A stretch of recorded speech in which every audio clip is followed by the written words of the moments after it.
क्या कहेंगे? जो सरकार वक्फ बोर्ड बिल लेकर आ रही थी उस पर जो है सरकार अब पलट गई। साफ तौर पे कह रहे हैं कि जो पापा वॉर रुकवाने के दम रखते थे वो पापा पलट गए। कौन कह रहा है? सुप्रिया श्रीनेत ने कहा है कि भक्तों को मिर्ची लग जाएगी, पापा पलट गए। वक्फ बोर्ड अभी कहाँ गया है, उन्हें सब पता है। और सब क्या हो रही है, उस पर सर्वे हो रही है, सब हो रहा है। और वक्फ बोर्ड की आज सुनो, शांत रहो, सब होगी। अब बोलो वक्फ बोर्ड पर, मैं पहले ये बताएं वक्फ बोर्ड से इन्हें क्या फायदा है? देखिए साफ तौर पे कह रहे फायदा है। जी बताइए। इलाहाबाद कोर्ट म्यूजियम बना हुआ है, यही बता। और तो और हैदराबाद के एयरपोर्ट भी है वक्फ बोर्ड में, वो भी है। अरे सुनो, अब ये सवाल ये है कि सरकार पलट क्यों गई? किसने कहा पलट गया? मोदी कभी नहीं पलटता। जो फैसला लेता है उसको लागू करता है और होके रहेगा, और वक्फ बोर्ड खत्म होगा। ये मैं आपको कह रहा हूँ। आप वक्फ बोर्ड के बताता हूँ, सरकार जो है लेटरल एंट्री बिल पर पलट गई, वक्फ बोर्ड संशोधन बिल पर पलट गई, ब्रॉडकास्टिंग रेगुलेशन बिल पर पलट गई और लॉन्ग टर्म कैपिटल गेन्स पर पलट गई। अब चारों पर जो है सरकार जब पलट गई तो राहुल गांधी का दबदबा बढ़ गया। कहे कि राहुल गांधी का दबदबा, राहुल गांधी का दबदबा हुआ होता तो सत्ता में आते ना। 8,500 रुपया देने के बावजूद भी जनता ने नकार दिया, वो क्या बात करेंगे?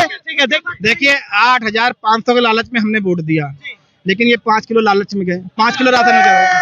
चावल किस पे बिके मालूम है? ये चावल पे, नमक पर, चीनी पर, इस पे बिके ये। हम 8,500 मान ले, ठीक है। ये और सुनो, इनकी इतनी भी औकात नहीं रही कि ये 15 लाख मांग के दिखा दें कि भाई आपने कहा था नोटबंदी करी, हमें 15 लाख दे दो। और हमारी इतनी औकात है कि हम सीना चढ़ के गए कि हमें 85 से दो। इनकी हिम्मत ही नहीं होती कहीं बोले। और सुनो, यही है ना, किसान बिल को पहले करते नहीं लागू करेंगे, कितने हमारे किसान मरवा दिए। लेकिन जब चुनाव की आई तुरंत पत्तल चाटी करने गए कि हम जी बिल वापस ले रहे, और आज फिर वही कर दिया उन्होंने कि वक्फ बोर्ड का बिल वापस करवा दिया। एक बात बताइए, 4 बिल और 12 दिन के अंदर सरकार का ऐसे पलटी मारना किस तरह से देखते हैं? एक तरह से बताता हूँ, नेता विपक्ष का कहीं दबदबा तो नहीं? बताता हूँ, सुनिए तो। जैसे राम रहीम रेपिस्ट को 21 बार पैरोल मिल गई, ऐसे इनकी तुलना उसी से है कि इनका कोई ईमान धर्म नहीं। ये चिल्लाएंगे किसे मालूम है? दूसरे पर। अगर इनसे कह दिया जाए कि आप वहां जाके समर्थन भी कर दो, बोल भी दो, तो आज कहाँ चले गए? पोलैंड। आज बोले नहीं है वो, आज उड़ान ली और पोलैंड चले गए। अब वहां 2-4 इनके जैसे भाई आएंगे तो क्या कहेंगे? डंका बज रहा है, अपने घर के संभाल नहीं पा रहे हो और वहां जाकर डंका बजा रहे हो। डंका नहीं बज रहा है तो मोदी जी विदेश कैसे? अरे डंका भाई, पैसा हमारा, खून पसीने कमी हमारी। क्या अभी राम रहीम जो आया है बागपत के वहां पर, अगर 84 एकड़ में बना है वो, किसके पैसे से बना है वो? किसके बाप की बपोती बनी है वो? मजे ले रहा है वो। और एक आदमी जो 56 गोली खाता है, योगेश यादव, भारत का वीर जवान, उसकी दवाई के लिए पैसा नहीं मिल पाता है। ये है, इनको बता दो। ये जितनी बातें बोल रहे हैं, डंका 11 साल पहले इनके मुंह में दही जमी थी। जवाब 15 लाख मांगने कभी नहीं गए। ये 8,500 के लिए सुबह पहुंच गए भीख मांगे। ये बात करेंगे? देखिए सुनो, हमारे मुंह में दही जमी थी, इनके मुंह में क्या दबा था? गोबर। सुनो, गोबर, क्योंकि ये गोबर पसंद आदमी है।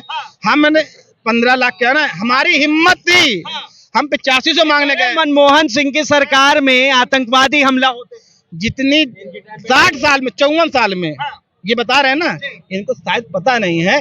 इसी माननीय अटल बिहारी वाजपेयी भी इसी उसमें आते थे, वो भी प्रधानमंत्री रहे। तब आप क्या उन्हें गलत बताओगे क्या? ये अपने पूर्वजों को भी गाली देने में डरते हैं। स्वर्गीय अटल बिहारी वाजपेयी भी इसी 70 साल में रहे ना, तो 3 बार रहे, तो इनके पूर्वज ही तो हुए, और ये उनको गाली देने में शर्म नहीं करते हैं। और मनमोहन सिंह की बात करें, माननीय अटल बिहारी वाजपेयी, स्वर्गीय अटल बिहारी वाजपेयी मनमोहन सिंह को बुलाया था और विदेश बोला था कि जाइए, कैसे इकोनॉमी बढ़ती है देश की वो तय करके आइए। ये उनको भी गाली दे देंगे। और ये सुनो, ये अपने पूर्वजों को भी गाली देने में नहीं डरते हैं। आप कह रहे मतलब ये गाली देते? सबसे ज्यादा वक्फ बोर्ड को फायदा पहुंचाने वाला है मनमोहन सिंह, जवाहरलाल नेहरू, उसके बाद अजगर बनाने वाला नरसिंह राव इतना मोटा बना दिया जो आज वक्फ बोर्ड पूरे हिंदुस्तान में, पूरा वर्ल्ड में सबसे अमीर है। किस बात के भाई? बात बताइए। अच्छा अरे बंगाल, अरे सुनो, वक्फ बोर्ड हटके रहेगा, ये मैं आज कह के जा रहा हूँ। इस पंचवर्षीय योजना में वक्फ बोर्ड हटके रहेगा। ये फेक फूस वाला ज्ञान मुझे मत दिखाओ। सुनिए, इनसे पूछ लीजिए बंगारू लक्ष्मण कौन थे, बताइए बंगारू लक्ष्मण कौन थे? बंगारू लक्ष्मण को बता दे मेरे को, इन्हें पूछ लो। बंगारू लक्ष्मण हमारा राष्ट्रीय अध्यक्ष था, लेकिन एक बात करो इनको, अरे वो प्रधानमंत्री कौन था जिसके ऊपर में जेल जाने की? राजीव गांधी, बोफोर्स घोटाला, नरसिंह राव घोटाले में। ये बात सुन लीजिए, उनका भी सुनिए। देखिए, अंदर का मुख्यमंत्री सिटिंग जेल में है, ये हमें बताएंगे ये कब तुम मरो? बिल्कुल बात, हमारे समर्थन के मुख्यमंत्री जेल में हैं और हमारे समर्थन के मुख्यमंत्री सुरेन जी वापस आए। अब इन लोग जानते चल के खेल रहे हैं, चरपाई को बाहर लाने, अपनी चरपाई लगाने के लिए दूसरे चरपाई को लगा रहे हैं, वहां भी तोड़ने लगे हैं। ये इनका काम क्या है? तोड़ो और राजनीति करो। कोई बात पूछोगे पंडित जवाहरलाल नेहरू, कोई पूछोगे राजीव गांधी। अगर आज समय में बच्चा पढ़ नहीं पा रहा है और बच्चे की हम फीस नहीं दे पा रहे हैं तो पंडित जवाहरलाल नेहरू जिम्मेदार हैं। आज 10 साल से आपकी सरकार है, आप कहोगे नहीं वो तो पंडित जवाहरलाल नेहरू कर गए थे। अरे वक्फ बोर्ड के लिए कानून बना है, आप क्यों पलटी मार रहे हो? आप पलटी क्यों मार रहे हो? पलटी क्यों मार रहे हो? बोलने देता, 1 मिनट। बोर्ड क्यों नहीं बनाया? वक्फ बोर्ड क्यों बनाया? आ जाते ये तो कह रहे हैं सनातन बोर्ड क्यों नहीं बना? मैं कह रहा हूँ समर्थन की बात तो नहीं करो, समर्थन के चक्कर में अच्छे डरे पड़े हैं। हाँ, और डर के जो है चीजें वापसी लिए जा रहे हैं, बाकी सब समझदार है। नहीं, लेकिन वापसी के पीछे क्या है कि नेता प्रतिपक्ष जो है इतना अपना दबदबा दिखा चुके हैं कि सरकार को वापस पैर मुड़ना पड़ नहीं, कुर्सी का डर है भैया वो।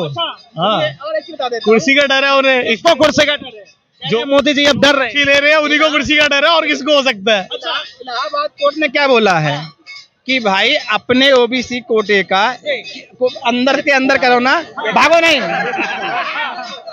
और इस पे इलाहाबाद बेंच ने संज्ञान लिया ना।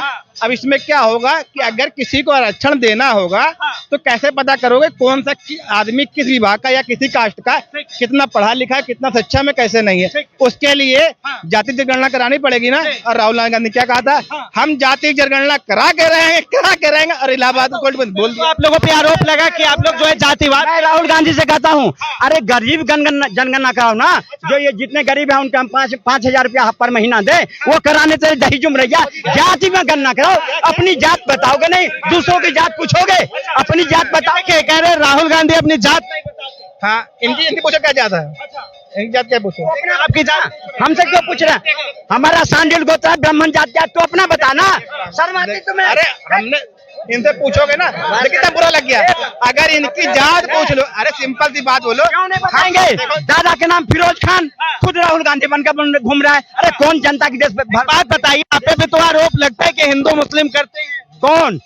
ये जनता पार्टी पे हैं। हिंदू मुस्लिम नहीं अगर करते तो 15-30 टर्म में आते नहीं। क्योंकि हमें सबका साथ, सबका विकास चाहिए।